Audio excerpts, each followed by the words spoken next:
Okay, Wood, this is for you. This is some exercises for your patient who subluxes their shoulder. I will try to talk slowly because you know I always talk too fast. Okay, this is Joel. Hello. Hello. He does not have anything wrong with his shoulder. So, but if you have someone, so your lady that subluxed, she'd probably already hanging out here a little bit, or if she went anterior, she would have more motion here, which he does not. But I would start having him or her, I don't remember what you said, sit up real tall. Make sure they keep their shoulder blade flat. So when you do anything with their arm, you want their shoulder blade back, and then make sure their humerus is centered in the socket, so slouch. You don't want their shoulder dropping forward like dumping out of the socket.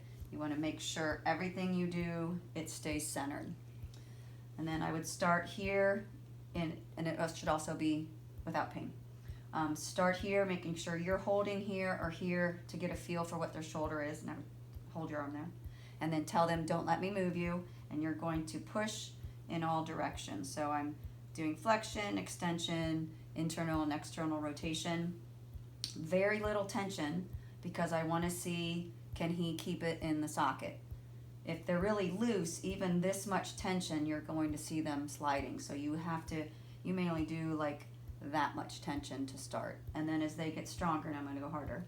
So squeeze back, keep your shoulder blade flat, hold it, so hold. So now I'm pushing harder and harder and harder, watching to make sure he keeps it in the socket. Okay, so that's where I would start. And then as he gets stronger, I'd say, okay, let's go out here a little bit. So it'll be slightly less stable position, make sure squeeze their shoulder blade back, do the same thing. I would be standing here, but I'm not going to stand there so you can see. But hold it and do some at this angle.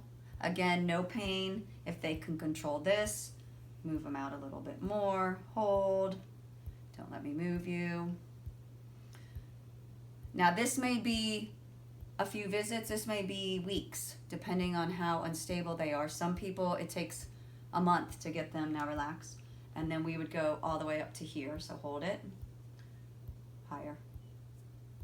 And then up to here. You want to keep making it more challenging. You could go faster. For him, say he wanted to throw, hold it, it's real still. I would probably push him harder, like this.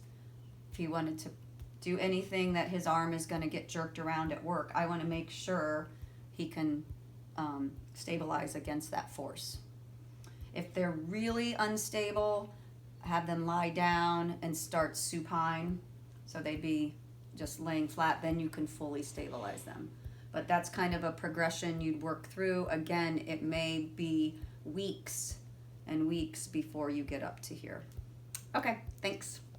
Okay, so this is really the position I'd be in. I would have them here, sit up real tall.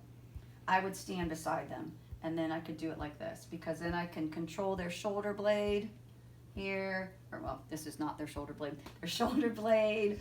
I can stabilize their shoulder. If they're very unstable, you need to keep your hand on there until they feel confident that they can do it themselves. Okay.